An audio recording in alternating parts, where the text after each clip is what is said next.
ผู้ชมครับเข้ามาสู่ระยะที่2ระยะสนทนาธรรมหัวข้อสนทนาในมือนี้มิตรแท้หรือว่ามิตรดีผู้ที่ร่วมสนทนามือนี้แม่คุณดิจันทจักรเส้นเคยสบายดีสบายดีท่านผู้ชมแล้วมือนี้หัวข้อสนทนาเนาะมิตรดีหรือว่ามิตรแท้หรือว่ามิตรดีก็คือเป็นหัวข้อที่สำคัญชีวิตเฮานี่โดยถ้าว่าเฮาเจอมิตรดีจะพาให้เฮาเจริญโดยเพราะว่าอันคือเทปที่แล้วเนาะโดยที่เฮาก็ได้ว่าแล้วเป็นมาตกหมู่แห้งเป็นแห้งตกหมู่กาเป็นกาให้หมดโดยอันฉะนั้นแหละหมู่นี่ถือว่าเป็นเรื่องที่สำคัญหลายที่จะเฮ็ดให้ชีวิตของเฮาเจริญหรือว่าหุ่งเหียงหรือว่าตกต่ำเนาะอันนั้นซึ่งเทปที่แล้วก็ได้ว่าเกี่ยวกับเรื่องมิตรเทียมหรือว่ามิตรบ่ดีเนาะฉะนั้นแหละ มามื้อนี้พวกเราจะมาสนทนากันว่ามิตรแท้หรือว่ามิตรดีนี่มันจะเป็นจังได๋เลยซึ่งพระพุทธเจ้าเพิ่นได้เว้าไว้ได้ตัดสอนไว้เนาะว่ามิตรซึ่งว่ามงคลของชีวิตนี่นะข้อที่2เลยเนาะข้อที่2เลยคือการพบบัณฑิตหรือว่าการพบมิตรดีนั่นแหละซึ่งจะพาให้ชีวิตเจริญเนาะ คือเวลาที่พวกเรามักจะสอบหามงคลชีวิตนะอันที่จะเฮ็ดให้ชีวิตเจริญเนาะอย่างนี้แหละคือมงคลชีวิตข้อที่2การพบมิตรที่ดีเนาะนำพาเฮาไปสู่บ่อนที่ดีนำพาเฮาปฏิบัติสิ่งที่ดีๆเนาะแล้วพระพุทธเจ้าเพิ่นก็ได้ตรัสสอนไว้ว่ามีมิตรดีอยู่4ประเภท4ประเภทคือมิตรมีอุปการะมิตรมีความร่วมสุขร่วมทุกข์กับเฮาเนาะแล้วก็มิตรแนะนำประโยชน์ให้เฮามิตรประเภทที่4คือมิตรมีความฮักใคร่เฮามี4ประเภทเนาะซึ่ง4ประเภทนี้แหละให้เฮาเบิ่งหมู่ผู้ที่เฮากำลังมีการพัวพันหรือว่าใกล้ชิดติดแท้อยู่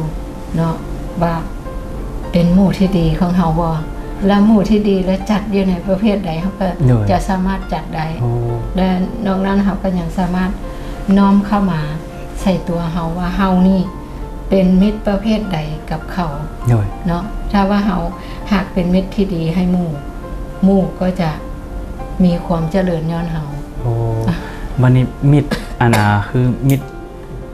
ผู้ที่1เด้เป็นอะไรมิตรประเภทที่1ประเภทที่1นี่มิตรมีอุปการะเนาะคุณสมบัติของมิตรมีอุปการะนี่ก็มี4อย่างคือกันเนาะคือ1รักษาเพื่อนเวลาเพื่อนประมาทเนาะเวลาที่คนเฮานี่บ่ฮู้โตในบางเทื่อน่ะหลงบางเทื่อก็ดำรงชีวิตไปแบบบ่ได้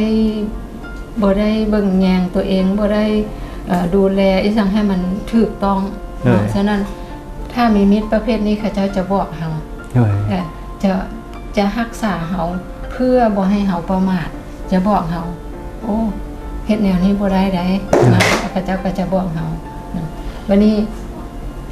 อันที่2ก็คือเขาเจ้าจะช่วยรักษาทรัพย์ของเพื่อนผู้ประมาทเนาะถ้าว่าเห็นเพื่อนผู้ยังเพลินอยู่ยังแบบหลงไหลอันนี้เกินไปเนาะแล้วลืมเบิ่งว่ามันจะเฮ็ดให้เสียหายเนาะฉะนั้นมิตรประเภทนี้เขาจะบอกจะเตือนเนาะให้มันฟังเนาะให้มันฟังและอันที่3เขาจะเมื่อมีภัยแล้วเขาจะเป็นที่พึ่งให้เฮาได้เนาะอันนี้มิตรประเภทผู้มีอุปการะนี่ระเบิดหรือว่าเวลาที่เฮามีเวียกเนาะเฮามีเวียกหรือว่ามีความจำเป็นอะไรอันนึงที่เฮาจะต้องได้ใช้ทรัพย์หรือว่าใช้เงินเพื่อนประเภทนี้เขาเจ้าจะออกทรัพย์ให้2เท่า สมมติเขาบอกไปโอ้อยากได้เงินจากล้านนึงตอนนี้นะเขาเจ้าก็จะช่วยเขา2 ล้านนะฉะนั้นอันนี้เป็นมิตรที่มีอุปการะเนาะวันนี้มิตรร่วมสุขร่วมทุกข์ดิฉันมิตรร่วมสุขร่วมทุกข์นี่คือประเภทที่2เนาะเป็นมิตรที่ดีคือกันอันนี้คือร่วมสุขร่วมทุกข์กับเฮาเวลาที่เฮามีปัญหาเวลาที่เฮาไปสั่งเนาะนี่ร่วมสุขร่วมทุกข์หมายความว่าจะบอกความลับให้กับเฮาแล้วก็จะปิดความลับเวลาที่เฮามีปัญหาอย่างละมีคนเอาออกไปว่านั้นว่านี่ก็จะช่วยไปอธิบายไปกระจ่างไปปิดใบว่าให้มันมีปัญหาบานปลายเนาะแล้วก็เวลาที่มีปัญหายามวิบัติเขาเจ้าก็จะบ่ทิมเฮาเนาะอันนี้แล้วก็แม้ว่าชีวิตก็สละเพื่อเฮาได้อันนี้เป็นร่วมสุขร่วมทุกข์แท้ๆเลยมีสุขเขาก็ช่วยกันร่วมกันเวลาคนมาเว้าให้เฮาเขาก็จะไปช่วยปกป้องอันนี้คือเป็นเพื่อนร่วมสุขร่วมทุกข์ให้เฮาวันนี้ประเภทที่3เนาะคือมิตรที่แนะนำประโยชน์ให้เฮาตัวนี้คือดีอยู่โดยอันนี้คือมิตรดีนี่เลยให้เฮาเบิ่งโลดเฮาจัดอยู่ในประเภทใดของเขาและเขาจัดอยู่ในประเภทใดของเขาให้เทียบเฮาพร้อมเนาะมันจะเป็นการดีเนาะมิตรแนะนำประโยชน์คือเขาจะห้ามเฮาจากการเฮ็ดบ่ดีเฮ็ดชั่วเนาะเวลาที่เฮ็ดไปแล้วมันจะเป็นอันผลกระทบต่อตัวเองต่อผู้อื่นอันนั้นเขาจะมาห้ามเฮาละเขาจะมาบอกเฮาและ2เขาจะให้เฮาตั้งอยู่ในความดีหมายความว่าบ่ให้เฮาเฮ็ดชั่วให้เฮานี่ตั้งอยู่ในความดี2อันนี้ถือว่าเป็นผู้มิตรแนะนำประโยชน์แล้วข้อที่3คือให้ฟังสิ่งที่บ่เคยได้ฟังพวกนี้เขาจะเป็นแบบไปซอกหูนั่นมานี่มาแล้วก็คืนฮอดหมู่โอ้อันเฮาได้ยินอันนี้ได้ดีได้เอามาเว้าให้ฟังเรื่องเฮาจะบ่ได้ยินเนาะแล้วก็บอกทางสวรรค์ให้อันนี้คือจะพาเฮาไปปฏิบัติสิ่งที่เป็นกุศลเนาะเพราะว่าอย่างถ้าว่าหมู่เฮานี่นะผู้ใดหักพาเฮาไปเข้าวัดพาเฮาไปเฮ็ดบุญพาเฮาไปอันนี้นี่คือเป็นหมู่ที่เป็นแนะนำประโยชน์ให้เฮาประโยชน์อันนี้ประโยชน์บางครั้งนี่อยู่ทางโลกเขาอาจจะบ่รู้สึกแต่อันนี้คือประโยชน์ทางธรรมคือเฮ็ดให้เฮาฮู้เฮ็ดให้เฮาเห็นความเป็นจริงของสัจธรรมให้เฮาได้สร้างประโยชน์ให้เฮาได้สร้างสิ่งที่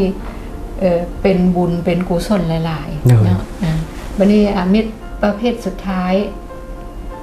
คือมิตรมีความฮักใคร่อันนี้เป็นมิตรที่ฮักแพงเฮานี่แหละบ่ยินดีเวลาที่เฮาตกยากหรือว่าเวลาที่เฮาเสื่อมเวลาที่เฮาเจอปัญหาเนาะสังเกตแบบหมู่ผู้ใดที่เขาเจ้าเห็นเฮาเป็นแนวนั้นแล้ว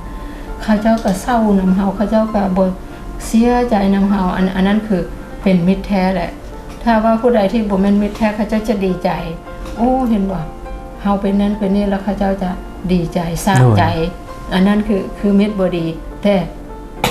มิตรดีตัวนี้นี่คือจะเสียใจเศร้าใจเวลาที่เฮาเจอปัญหาเนาะแล้วก็ยินดีนำเวลาที่เฮาประสบผลสำเร็จเวลาที่เฮามีความเจริญมิตรประเภทนี้นี่เขาเจ้าจะยินดีนำเฮาแต่บอกคันแม่นมิตรบ่ดีแล้วเขาเจ้าจะบ่พอใจถ้าเฮาดีถ้าเฮาได้ดีแล้วเขาจะบ่พอใจฉะนั้นอันนี้แหละคือมิตรที่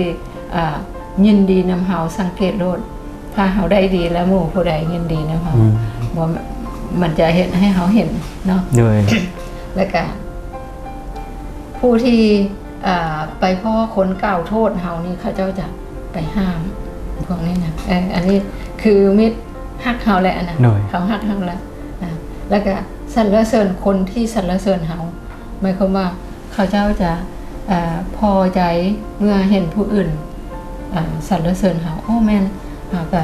เขาเจ้าก็จะไปบอกโอ้แม่นแท้ตัวจริงแล้วก็เป็นแนวนั้น เหนื่อย นี่แหละมันก็จะเฮ็ดให้ว่า อันนี้เขาฮักเฮาหมายความว่ามิตรที่มีอุปการะก็จะช่วยเฮาเวลาที่เฮาจำเป็นผู้อุปการะเฮาเป็นผู้ค้ำสู่เฮาได้ประเภทนี้นะแล้วมิตรร่วมสุขร่วมทุกข์นี่ก็คือกันเขาเจ้าก็จะเบิ่งเฮาแม้แต่ชีวิตเขาเจ้าก็สละเพื่อเฮาได้ อันนี้ร่วมสุขร่วมทุกข์แท้ๆเลยเนาะมีความลับอย่างก็บอกเฮาแล้วก็เวลาที่ผู้อื่นเว้าอีสั่งปิดนั้นนี้เขาจะกลับไปปิดลับสิ่งที่บ่ดีให้เฮาไปแก้ให้เฮาแล้วบัดนี้มิตรที่แนะประโยชน์เนาะแนะประโยชน์ก็คือว่าจะชวนเฮาไปเฮ็ดแต่สิ่งดีๆโดยเวลาบางครั้งนี่เฮาเห็นเพื่อนเฮาที่กำลังหลงในสิ่งที่มันมันอาจจะเป็นผลกระทบทางหน้าโดยเฮาก็พยายามเนี่ยหาวิธีช่วยเขาเจ้าเพื่อให้เขาเจ้าเข้าใจนะอันนี้คือเฮาอยากแนะนำให้เขาเจ้าได้สิ่งที่ดีๆให้ชีวิตของเขาเจ้าก็หาวิธีเนาะหาวิธีเพื่อให้จังได๋เฮาคือกันนี่แหละเนี่ยฉะนั้นเลยเนี่ยเขาว่าอันนี้นี่มิตรที่เฮามาเบิ่งนำกันนี่บ่ได้หมายความว่าเฮาจะไปเบิ่งแต่หมู่ที่เป็นมิตรเฮาให้เบิ่งเฮาพร้อมที่ว่าเฮาเป็นมิตรประเภทใดกับเขาตอนนี้ฉะนั้นถ้ามาเจอหมู่แบบนี้หมู่ที่เว้ามา4ประเภทนี้นะคือหมู่ที่มีอุปการะเนาะหมู่ที่เป็นเพื่อนที่ร่วมสุขร่วมทุกข์กับเฮาหรือว่าหมู่ที่เป็นเพื่อนที่แนะนำประโยชน์ให้เฮาหรือว่าเป็นหมู่ที่ฮักใคร่เฮา4ประเภทเทิงจะตกอยู่ในประเภทใดก็ตามถ้าไปเจอแล้วให้รักษาไว้ให้ดีเพราะว่าอย่างอันนี้แหละจะเป็นสิ่งที่จูงเฮาไปในทางที่เจริญในทางที่ดีและดีบ่ดีถ้าเฮาจะได้เพื่อนที่ดึงเฮาไปหากุศลพาบอกทางสวรรค์ให้เฮาฉะนั้นอันนี้เป็นสิ่งที่พวกเฮาควรรู้จักแล้วก็ควรรักษาเอาไว้เนาะโอ้คือการปฏิบัติต่อหมู่ที่แล้ว4ประเภทที่มาเนาะเฮาก็ควรปฏิบัติต่อหมู่แบบนั้นเนาะมันจะได้เพื่อนที่ว่าดีต่อไปเฮาจะรักษาเขาได้จังได๋เฮาก็ต้องเป็นหมู่จังซั่นกับเขาจ้าท่านผู้ชมมาฮอดนี่การสนทนาของพวกเฮาก็มีคนดีในหัวข้อมิตรแท้หรือว่ามิตรดีนั้นที่ว่ามี4ประเภทที่เฮาควรปฏิบัติซึ่งกันและกันมาฮอดนี่ต้องขอบใจแม่คนดีหลายๆขอบใจท่านผู้ชมเลยทางผู้ชมมาฮอดนี่พักชมสิ่งที่น่าสนใจจากรายการกันก่อนแล้วจึงกลับเข้ามาสู่ระยะที่3ระยะข่าวพุทธศาสนา